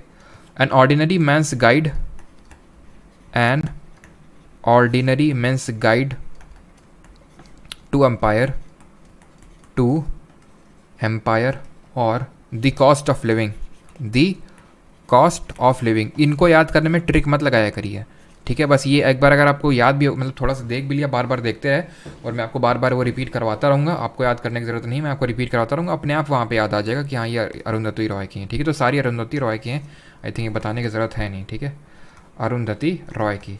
अब इनको इसके लिए मिला था क्या, बुकर प्राइज़, एफ इंटरनेशनल बुकर प्राइज़। और जो इस बार वाला मिला है, किसको मिला है, ये मिला है इस बार वाला, अगर हम बात करें, जॉर्जी गॉस्पोंडिनेव, गॉस्पोंडिनोव, ठीक है, बुल्गारिया से हैं ये, ठीक है। तो आंसर यहाँ पे सेकंड होगा, अरुंधति रॉय। अगले क्वेश्चन पे आते हैं। What is the pH of human body, मानव रक्त का पीएच मान कितना होता है, 6.5, 5.8, 10 या फिर 7.4। व्हाट इज़ पीएच, पीएच है पावर ऑफ हाइड्रोजन, पीएच है आपका पावर ऑफ हाइड्रोजन। और ये जो पावर वर्ड है जर्मन लैंग्वेज में इसको पोटेंस बोलते हैं। तो जब तुमसे पूछता है ना कि पीएच में पी क्या है, तो पावर नहीं लिखेगा, पोटेंस लिखेगा, वो ध्यान रखना, ठीक। अब पीएच से हम वैल्यू करते हैं, मेजर करते हैं कोई चीज़ कितनी एसिडिक है, कोई चीज़ कितनी बेसिक है, या फिर हम ये मेजर करते हैं कि कोई कितने H+ आयंस दे रहा है उसको डिज़ोल्व करने में। अब ध्यान से सुनिएगा, जो एसिड होते हैं उनको जब वाटर में डिज़ोल्व करते हैं, उनके जो एक्वस सोल्यूशंस होते हैं उसमें H+ या फिर हम हाइड्रोनियम आयन H3O+ भी बोल सकते हैं देते हैं। जो बेसेस होते हैं, जो क्षार होते हैं, वो हाइड्रोक्सिल आयंस यानी OH नेगेटिव देते हैं, ठीक है। तो जितना जो स्ट्रॉन्ग एसिड होगा उतना ही ज़्यादा H+ आयन देगा, और जो जितना ही ज़्यादा बेस होगा वो उतना ही ज़्यादा OH नेगेटिव आयन देगा। ये है हमारी पीएच की स्केल, जिसमें कि एक न्यूट्रल वैल्यू होती है 7 की, और इस 7 से आप पीछे जाएंगे तो आपको मिलेगा एसिडिक, यानी कि 7 से कम पीएच का मतलब हुआ लेस देन 7 का मतलब हुआ आपका एसिड, ठीक है। मोर देन 7 का मतलब हुआ एक बेस या फिर एल्कलाइन हम बोल सकते हैं, जिसको क्षार, एसिड को अम्ल बोलते हैं, एल्कलाइन। और अगर 7 है वो एक न्यूट्रल होता है, उदासीकरण हम बोल सकते हैं, न्यूट्रल है, ठीक है, उदास है बेचारा। तो 7 किसका होता है, अब एग्जाम्पल्स पूछ लेता है। तो 7 हमारा होता है डिस्टिल्ड वाटर का, डिस्टिल्ड वाटर का, ठीक है। अब कुछ इंपॉर्टेंट है, जैसे कि गैस्ट्रिक जूस का पूछता है कितना होता है, जो हमारे पेट में जो जूस होता है ना HCl वाला गैस्ट्रिक जूस, उसका कितना होता है, तो ज़रा बताइए।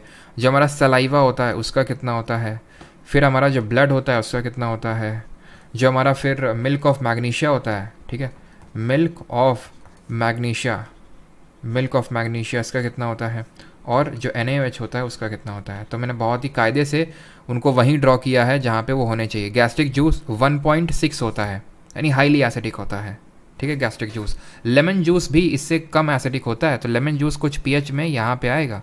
लेमन जूस की अगर बात करें, गैस्ट्रिक जूस उससे भी ज़्यादा एसिडिक है हमारा, लेमन जूस से भी ज़्यादा। सलाइवा की अगर बात करें 6.4, और इसको हम बोलते हैं स्लाइटली एसिडिक। क्या बोलते हैं इसको, स्लाइटली एसिडिक, ठीक है। यहाँ पे ब्लड की अगर बात करें 7.4, स्लाइटली एल्कलाइन, थोड़ा सा एल्कलाइन,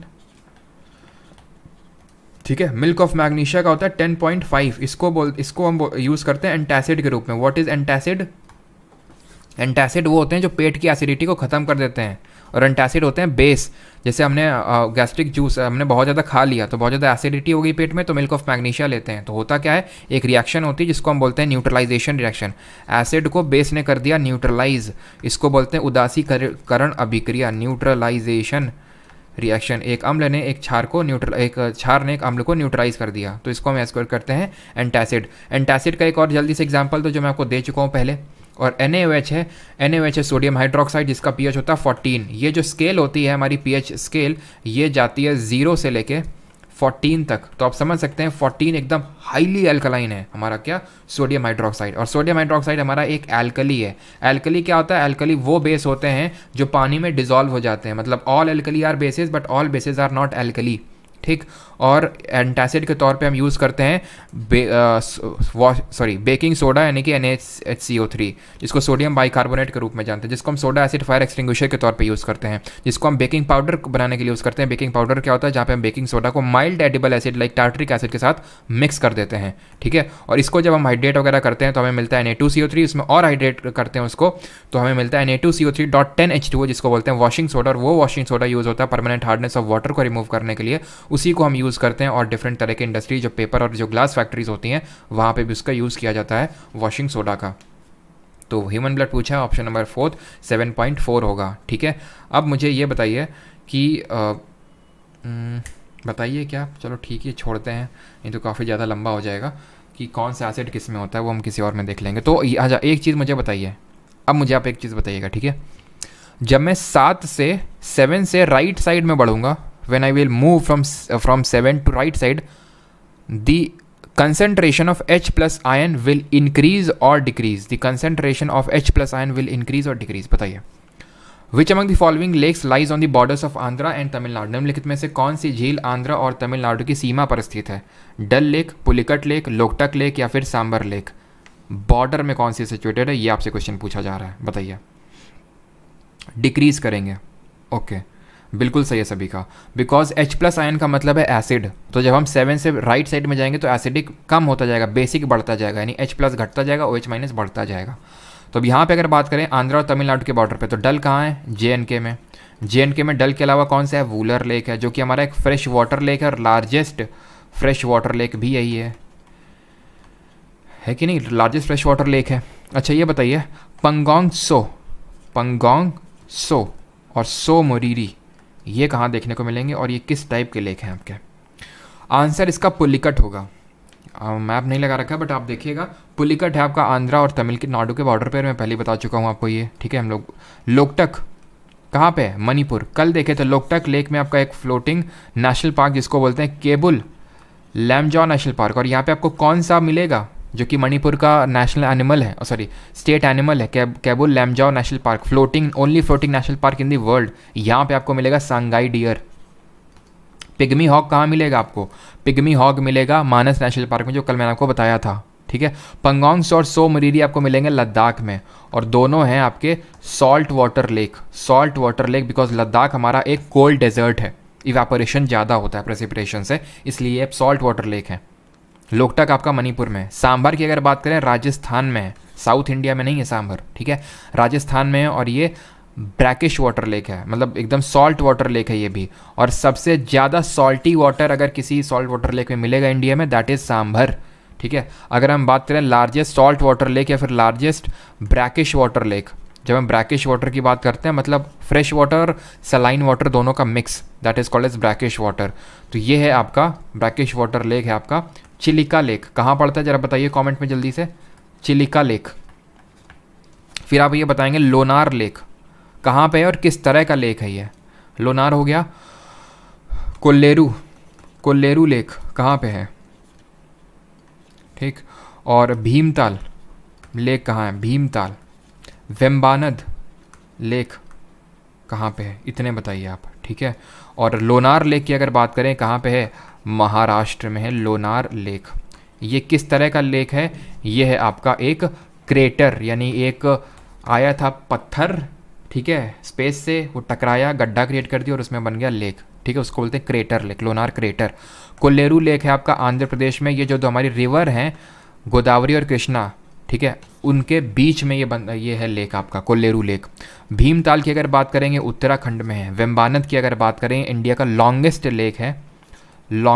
लेक है और ये आपको देखने को मिलेगा केरल में। इसी में हमारी नदी गिरती है, पंबा नदी। 26 जुलाई को आपका एक आई थिंक 3rd शिफ्ट था क्या, हाँ उसी में पूछा गया था कि मतलब पंबा रिवर, तो पंबा आपकी केरल में है, ठीक है, और वो एक वेस्ट फ्लोइंग रिवर है। चिलिका लेक कहाँ पे है, उड़ीसा में है, उड़ीसा में है आपका, ठीक है। Largest brackish water lake Chilika है एरिया वाइज, लेकिन अगर सॉल्टीनेस, अगर एल्कलिनिटी टर्म्स में बात करें तो दैट इज़ योर सांबर वाला, ठीक है। आगे बढ़ते हैं, अगला क्वेश्चन देखते हैं। अगला क्वेश्चन है आपका, under dash a new policy of paramountcy was initiated. Now the company claimed that its authority was paramount or supreme, hence its power was greater than that of Indian states. बताइए। Good morning allrounders, good morning. UK बिल्कुल, Kerala artificial lake है बिल्कुल, पेन्नर आंध्र प्रदेश में है। Largest बता तो दिया मैंने आपको, ठीक है, और चिलिका है, ठीक है। और largest fresh water lake in the world अगर पूछ ले तो that will B lake superior, जो कि आपके यूएसए में जो ग्रेट लेक्स हैं 5 ग्रेट लेक्स उनका पार्ट है। Lake superior largest fresh water lake है, ठीक है, लार्जेस्ट फ्रेश वाटर लेक है आपका। कहाँ मतलब पूरे वर्ल्ड का है, ठीक है, यूएसए में है। अगला क्वेश्चन है, आखिरी क्वेश्चन है, बिकॉज अगला आपका क्वेश्चन ऑफ द डे होगा आपके लिए, एंड आंसर इज आपका आंसर होगा इसका ये हेस्टिंग होगा, ठीक है, लॉर्ड हेस्टिंग होगा, जिसने कि अंडर 1813 से लेकर 23 तक एक न्यू पॉलिसी चलाई, पॉलिसी ऑफ पैरामाउंटसी, ठीक है। बाकी आपको क्या आना चाहिए, कॉर्नवालिस से याद आना चाहिए आपको परमानेंट सेटलमेंट, जिसको ज़मींदारी सिस्टम भी बोलते हैं, 1793 बंगाल वाले एरियाज़ में जहाँ पे ज़मींदार से डायरेक्टली रूल करते थे। रैतवाड़ी से आपको याद आना चाहिए Holt Mack Alexander Read and Munro 1820, और महालवाड़ी से याद आना चाहिए आपका होल्ट मैकेंजी 1822, ठीक है। तो ऑप्शन यहाँ पे आंसर होगा 3rd। और कॉर्नवालिस को जो है फादर ऑफ सिविल सर्विसेज भी बोलते हैं, ठीक है। और जो इंडिया में जो मॉडर्न पुलिस सिस्टम आप देखते हैं उसका जनक भी बोला जाता है, दरोगा रोगा सब है ना, इसी की जनक है कॉर्नवालिस की, तो फादर ऑफ सिविल सर्विसेज भी बोलते हैं कॉर्नवालिस को। तो इसका आंसर होगा हेस्टिंग, जिसने की new policy of paramountcy initiate करी थी। आखिरी क्वेश्चन है, question of the day for you. The 19th century saw the golden age of Kathak under the patronage of dash the last nawab of Awadh. 19वीं सदी में अवध के अंतिम नवाब डैश के संरक्षण में कथक का स्वर्ण युग देखा गया। असफुद्दौला, सिराजुद्दौला, सादत खान, बुरहानुल मुल्क या फिर वाजिद अली शाह। और यहाँ पे होता है हमारा आज का session. That was your question of the day. Thank you. किसी का कोई डाउट होगा तो अभी पूछ लेगा।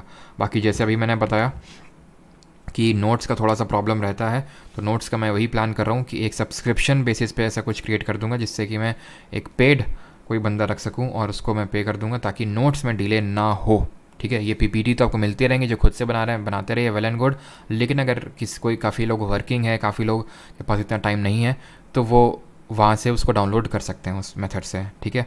तो इसके रिगार्डिंग मैं आपको कल बता दूंगा मोस्ट प्रोबेबली, और जो निट्टो सीरीज़ 2 के है फिर उसको मैं प्रिपेयर करवा के दे दूंगा। कल वाले भी आपके रिमेनिंग है, तो वो टाइम पे फिर आपको पूरी अगर पेड होगा तो फिर मैं यही कोशिश करूँगा कि रात में ही मिल जाए। जैसे अभी 9 बजे लेक्चर ख़त्म हुआ, तो एक्चुअल में इसको जो आईपैड में अगर बात करूँ बनाने में 2 से 3 घंटे का टाइम लगता है बनाने में एक्चुअल में, ठीक है, 2 से 3 घंटे का टाइम। तो वो वही मैं कोशिश करूँगा कि रात में वो बन जाए आपका।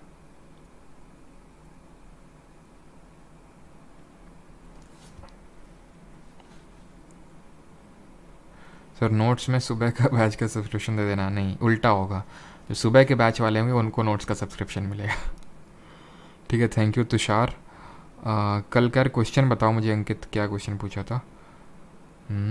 कम प्राइस, अरे हाँ कम ही रहेगा यार, मतलब डबल डिजिट में ही रहेगा, ठीक है, ट्रिपल डिजिट नहीं जाएगा मंथली सब्सक्रिप्शन अब, ठीक है यार। मतलब मैं आपको जो चीज़, अब देखो मैं आपको जो पीपीटी दे रहा था, ठीक है, अब जैसे फॉर एग्जांपल जो लेक्चर चल रहा था मैंने आपको ये एश्योरेंस दे दिया कि जो पीवाईक्यू लेक्चर है कभी पेड नहीं होगा, जो मैं पीपीटी अगर देता हूँ कभी पेड नहीं होगा, सारी चीज़ें जो हैं। अब वो जो चीज़ मैंने आप लोगों की एक्स्ट्रा डिमांड थी कि भाई एक तरह से बैच होना चाहिए, तो मैं एक्स्ट्रा एफर्ट लगा के या फिर जो एक्स्ट्रा चीज़ मैं कर रहा हूँ तो उसके लिए है, ठीक है। और यहाँ पे भी आप लोगों को नोट्स चाहिए, तो नोट्स के लिए अब उसके लिए मुझे पे करना पड़ेगा, ठीक है। अब सिंपल सी बात है कि आप में से कोई भी अगर मैं बोलता हूँ कि भाई नोट्स बनाओ, ठीक है, तो कब तक वॉलंटियर करोगे आप, कब तक करोगे, एक पॉइंट तक ना। लेकिन सारी चीज़ें वॉलंटियरिंग से नहीं हो सकती हैं, दिक्कत ये है, अभी तक जो स्टूडेंट दे रहा था दैट वाज, मैं उसको कोई पे नहीं कर रहा था फ्रैंकली अगर स्पीकिंग बोलूँ तो, वो पे नहीं कर रहा था। लेकिन वही होता, नीटो सीरीज़ लेक्चर का अभी 2 का भी नोट्स नहीं मिला, ठीक है, और कल वाले लेक्चर का नोट नहीं मिला, ठीक है। तो जो स्टूडेंट रिलाई कर रहे थे उनका यहाँ पे थोड़ा सा घाटा हो जाता है ना। प्रिंटेबल फॉर्मेट में मिलेगा। साहिल नोट्स बना रहे हैं तो व्हाट्सएप पे भेज सकते हैं, ठीक है, व्हाट्सएप पे भेज सकते हैं, ठीक है। चलिए भाई, थैंक यू सभी को, बाकी आपको ये पीडीएफ मिल जाएगी, मिलते हैं कल at the same time, thank you.